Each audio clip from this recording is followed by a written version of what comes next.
Assalamualaikum, salam sejahtera. Anda sedang menonton Lensa IPT tepat jam 4.30 petang bersama saya Syairul Islam. Pastinya di Lensa IPT kami akan bersiaran setiap hari Sabtu. Anda boleh tonton kami di saluran berita RTM. Anda juga boleh tonton kami di Facebook Live Lensa IPT ataupun tonton kami di RTM Klik di telefon pintar anda. Pastinya Lensa IPT akan bercakap berkenaan dengan perkembangan institusi pengajian tinggi, dan pastinya hari ini kita bawakan kepada anda satu institusi yang agak khas dan juga special bagi saya untuk kita sama-sama kemukakan dan juga untuk kita bicarakan pada hari ini. Dan dalam pada itu, kita hari ini 4 September 2021, baru beberapa hari kita menepasi Hari Kebangsaan yang ke-64. Pastinya dalam meraihkan Hari Kebangsaan ini, kita seharusnya ingat jasa-jasa barisan hadapan dalam memastikan negara kita kekal aman, negara kita bebas daripada pandemik COVID-19. Oleh itu, anda kena jaga SOP, ambil vaksin untuk kita sama-sama keluar daripada pandemik COVID-19. Dan daripada itu, kita nak dengar dua institusi yang bakal memberikan ucapan untuk Hari Kebangsaan yang ke-64. Saksikan.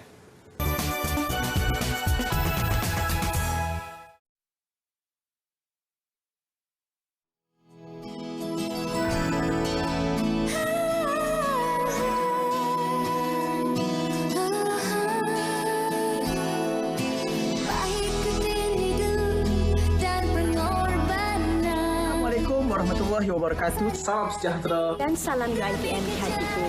Kami mewakili di Majlis Perwakilan Pelajar, Fellow Majlis Perwakilan Pelajar di Sekretariat Majlis Perwakilan Pelajar UiTM Cawangan Sarawak sesi 2020-2021 mengucapkan selamat menyambut Hari Kemerdekaan yang ke-64 tahun kepada seluruh rakyat Malaysia, khususnya warga UiTM Cawangan Sarawak. Merdeka! Merdeka! Merdeka! Selamat menyambut Hari Kemerdekaan. 大家好，我祝你们国庆节快乐。 Dizie Dine Nalvataka. Selamat menyambut Hari Merdeka. Selamat menyambut Hari Merdeka. Selamat menyambut Dau Merdeka. Selamat itu Hari Merdeka. Kota Biantara Kinabasan. Selamat menyambut Lau Merdeka. Selamat menyambut Alau Kemenangan. Selamat menyambut Adau Kemerdekaan. Selamat menyambut Hari Kemerdekaan. Malaysia Di hati.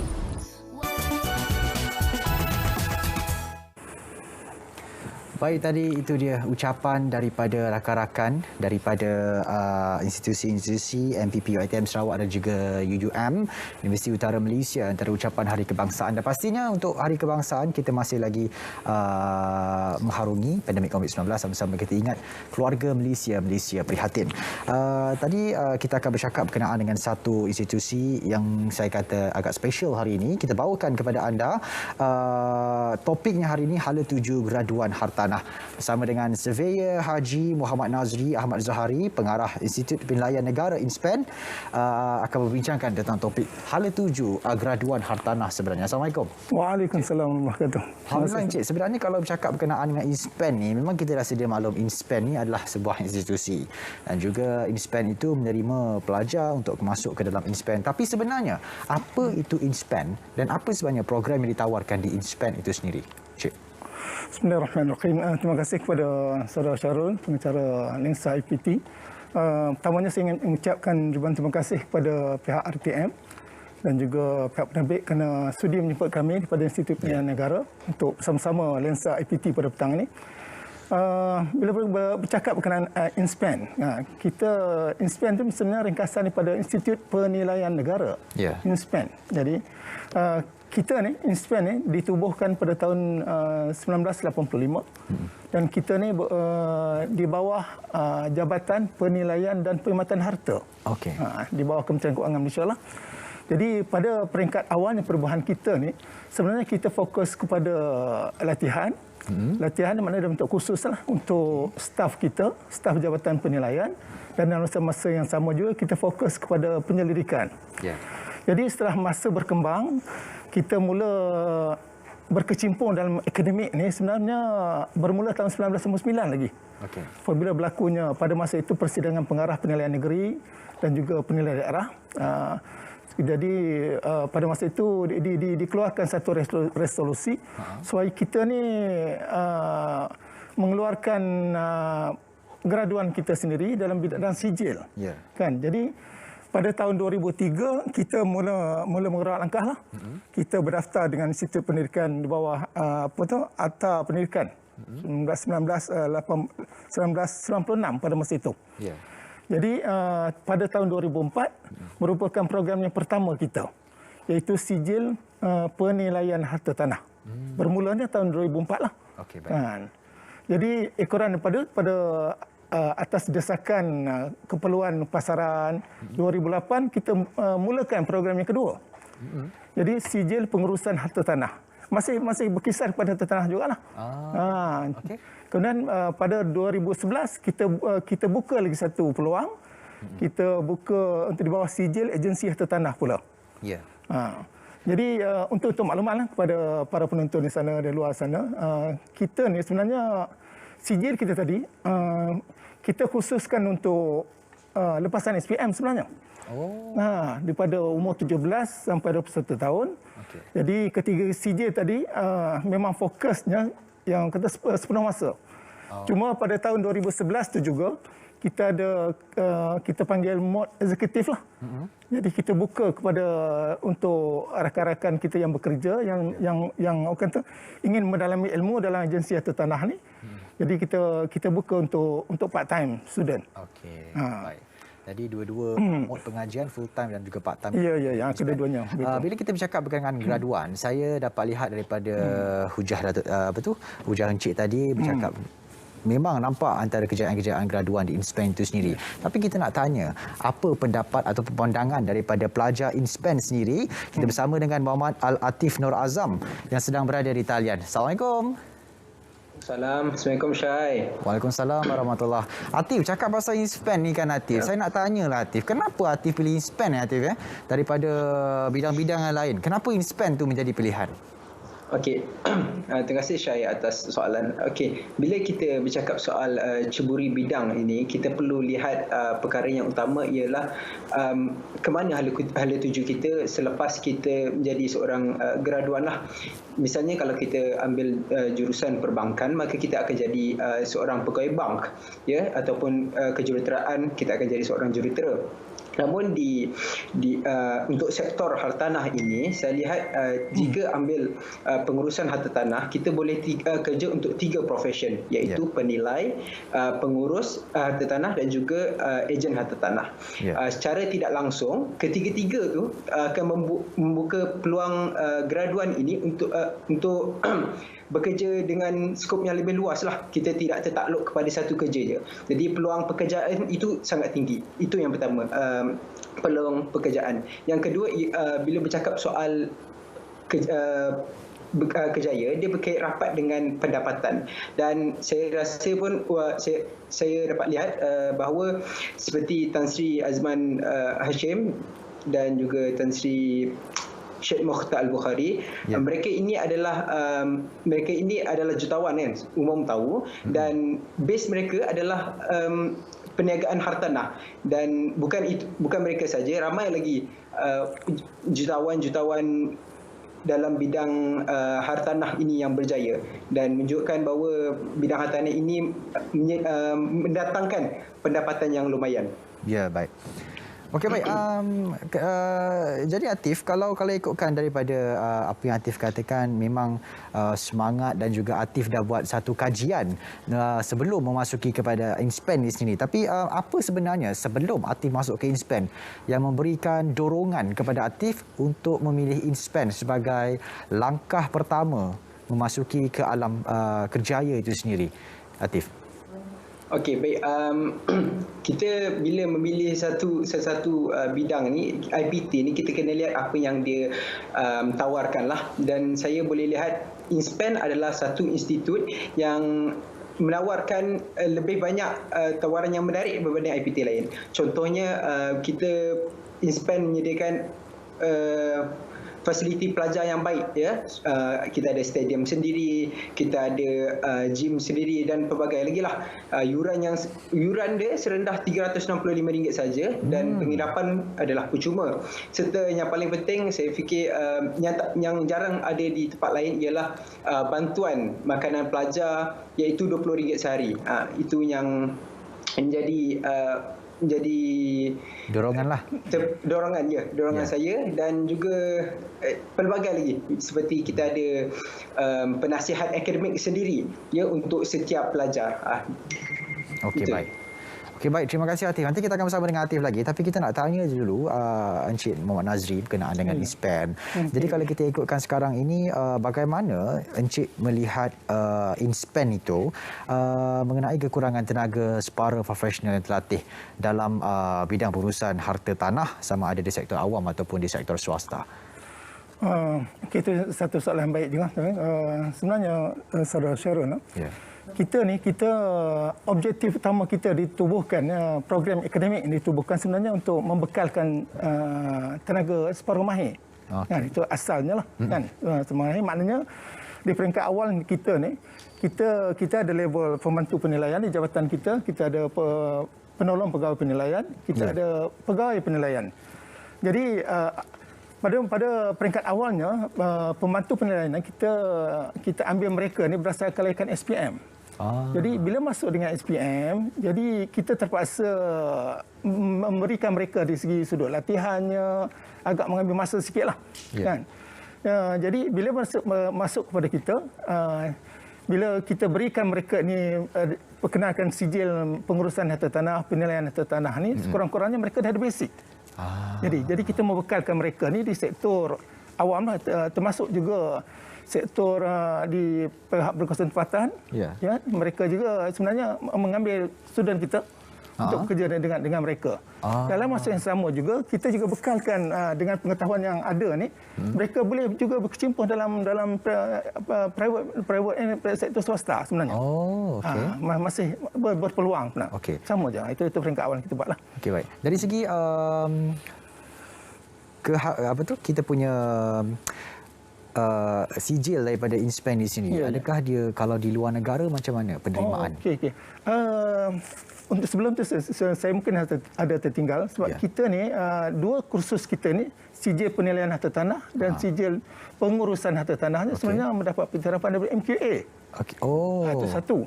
Kemudian dalam masa yang sama juga kita mendapat pengiktirafan daripada lembaga penilai, pentaksir, ejen tanah dan juga pengurus harta. Ini merupakan badan tertinggi dalam bidang penilaian. Betul. Jadi kalau tak ada pengiktirafan tu maknanya sijil tak ke mana lah. Itu di peringkat dalam negara. Dalam masa yang sama sebenarnya kita juga sebenarnya mengorak langkah.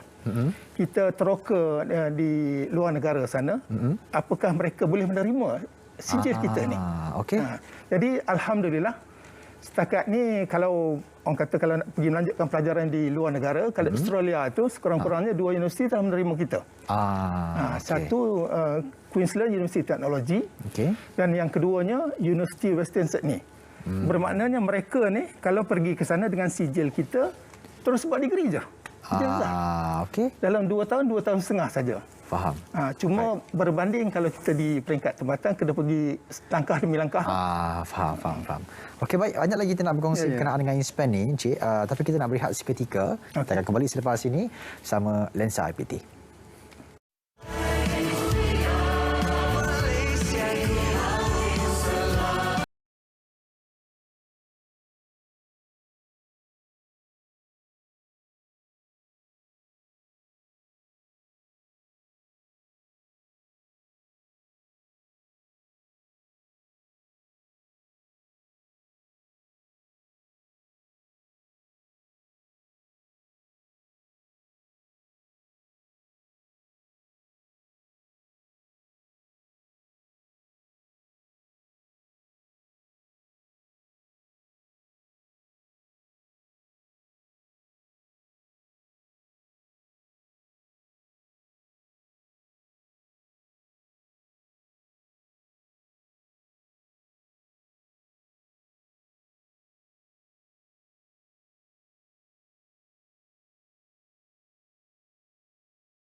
mengucapkan selamat menyambut Hari Kebangsaan yang ke-64 dan Hari Malaysia. Ayolah kita sama-sama meraihkan dengan penuh kebanggaan. #Malaysia Prihatin. Saya ingin mengucapkan selamat menyambut Hari Kemerdekaan yang ke-64 dan selamat menyambut Hari Malaysia. Saya ingin mengucapkan selamat Hari Kemerdekaan ke-64 dan selamat Hari Malaysia. Malaysia Prihatin Aramaiti. Saya ingin mengucapkan selamat menyambut Hari Kebangsaan ke-64 dan selamat Hari Malaysia. Mengucapkan selamat menyambut Hari Kebangsaan kepada seluruh warga UPM dan Malaysia. Marilah kita bersama-sama merapatkan lagi silaturahim kita untuk Malaysia yang lebih berjaya. #Malaysia Prihatin. Bersama-sama kita menyemarakkan perpaduan dan keharmonian di kalangan kita. Malaysia Prihatin. 国庆日快乐 Merdeka Merdeka Merdeka.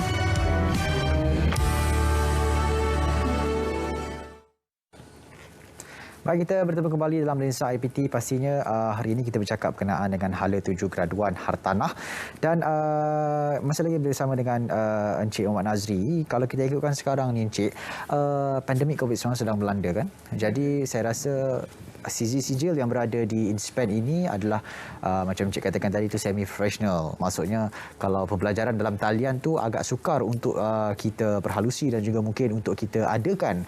Jadi apa antara langkah-langkah yang diambil oleh InSpan supaya perkara ini sijil itu dapat disesuaikan dalam suasana norma baharu dan juga penerimaan di dua belah pihak, pensyarah dan juga pelajar itu sendiri?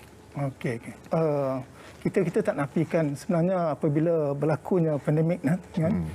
Memang agak ada sedikit kerencatan juga di peringkat kita lah kan dalam perancangan kita, sebab kita apa yang kita sediakan selama ni semuanya secara bersemuka kan. Tapi sebenarnya kita tak nampak itu merupakan halangan kepada kita lah. Jadi kita merasakan itu merupakan satu cabaran dan kita terima sebagai positif. Jadi sebab kita merupakan pusat latihan, segala kelengkapan kita memang dah ada. Kan dari segi ICT-nya kita dah ada. Jadi kita mempergunakan segala ruang-ruang yang ada. Kita gunakan penggunaan ICT sepenuhnya pada masa itu dan untuk minggu yang pertama tu dalam bulan Mac tahun 2020 bermula PKP time itu. Semua pensyarah kita telah berikan mereka disi khusus untuk mengendalikan ICT itu. Termasuk penggunaan Zoom-nya pada masa itu, timnya kan. Tak terpaksa mereka pelajari sebab kita kena bergerak kena segera. Sebab pada masa itu kita kelas berjalan. Kan? Jadi berterusanlah. Kan? Dalam masa yang sama kita juga memperkenalkan juga apps yang ada. Kan? Sebab dalam bidang harta tanah ni kadang-kadang kita kena pergi kalau harta tanah tu kena diinspek. Contoh kalau kita nak menilai lah. Inspection dan sebagainya. Jadi kadang-kadang untuk pergi memang agak sukar. Jadi kita terpaksa menggunakan Google Earth ke Google Maps ke dan sebagainya. Supaya perjalanan pelajaran tu kita perkenalkan kepada mereka beginilah. Dalam keadaan COVID yang tak boleh pergi, mereka kena teruskan jugalah. Betul. Baik, kita nak tanya satu soalan bersama dengan Atif. Atif, mungkin kalau kita ikutkan sekarang ini dalam tempoh pandemik yang saya difahamkan, Atif adalah pelajar semester kedua di InSpan dan saya kira semester kedua adalah bermula dalam tempoh pandemik. Apa antara kemahiran yang Atif dah peroleh dalam tempoh Atif berada di InSpan itu sendiri, Atif? Okey. Pertamanya bila kita mula belajar ni sebab kami pun tidak sempat untuk bersemuka, jadi awalnya kita dah belajar secara maya dan alhamdulillah secara teknikalnya semua okey yang InSpan sediakan. Saya ingin beritahu bahawa sesiapa yang masuk InSpan ini daripada segi ICT tiada masalah. Dan apa yang saya peroleh ialah dari segi disiplin walaupun kita berada di rumah tapi pensyarah-pensyarah di InSpan ini terapkan supaya jaga disiplin. Misalnya kalau kita datang lambat, kehadiran kita tidak akan diambil dan itu akan membawa kepada tindakan-tindakan lain lah, mungkin tata tertib. Dan sekarang ini baru saja berlakunya jawatan kuasa tertubuhnya jawatan kuasa pelajar InSpan dan insya-Allah saya dan rakan-rakan akan cuba untuk mengambil pengalaman daripada jawatan kuasa ini untuk belajar memimpin sesebuah komuniti pelajar itu. Ya, okey baik. Jadi antara kalau aktif di InSpan, apa antara pengalaman yang aktif boleh kongsikan bersama kami di Lensa IPT?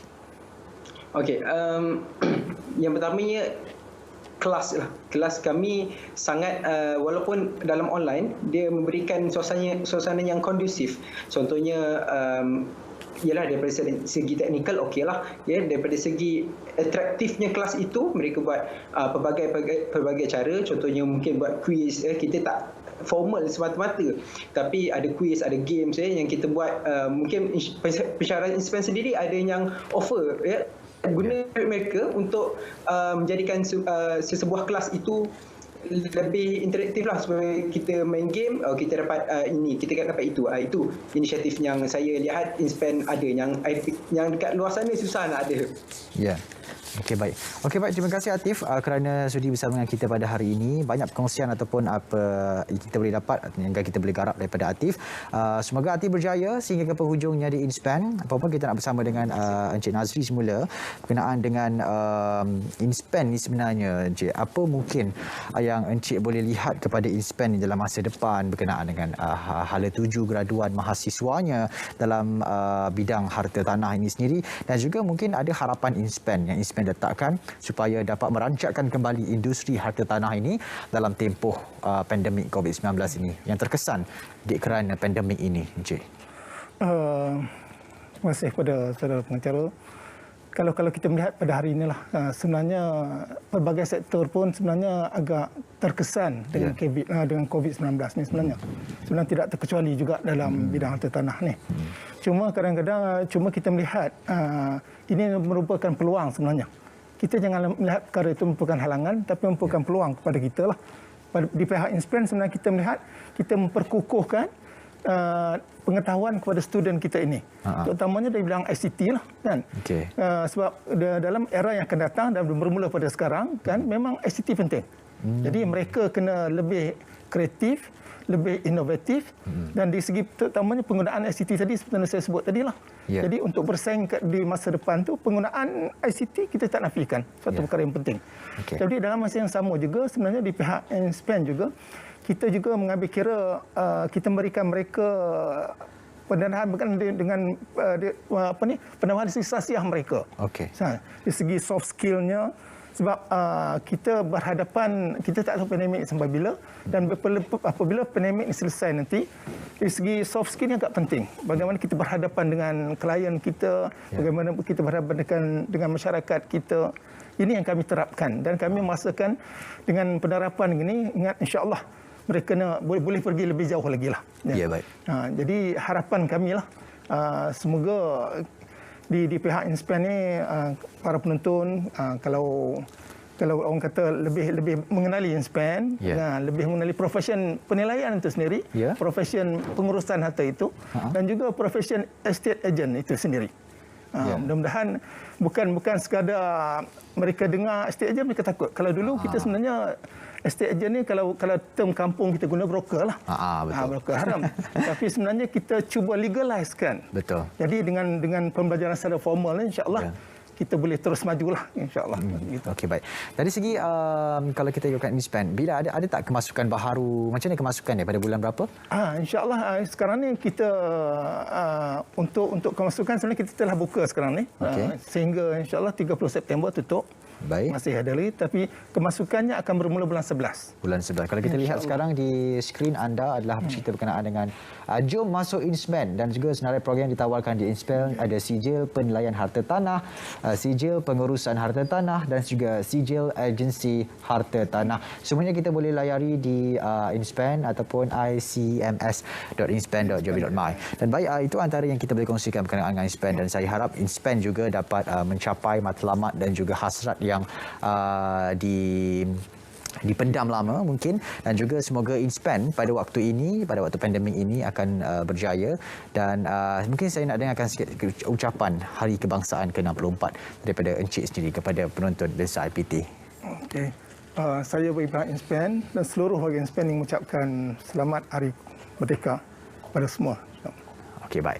Terima kasih kita ucapkan kepada Surveyor Haji Muhammad Nazri Ahmad Zahari, Pengarah Institut Penilaian Negara InSpan kerana sudi bersama kita pada hari ini.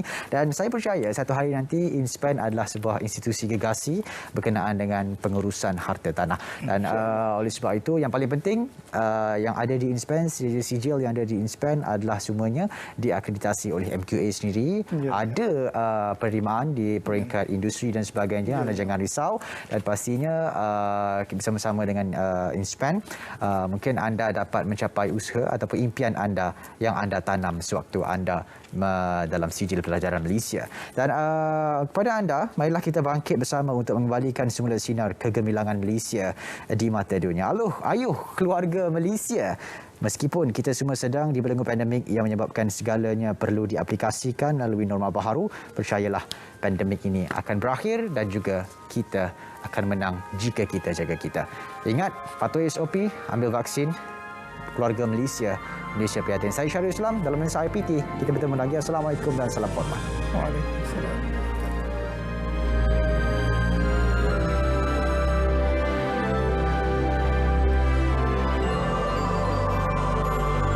Sekali genggam api menjadi bara,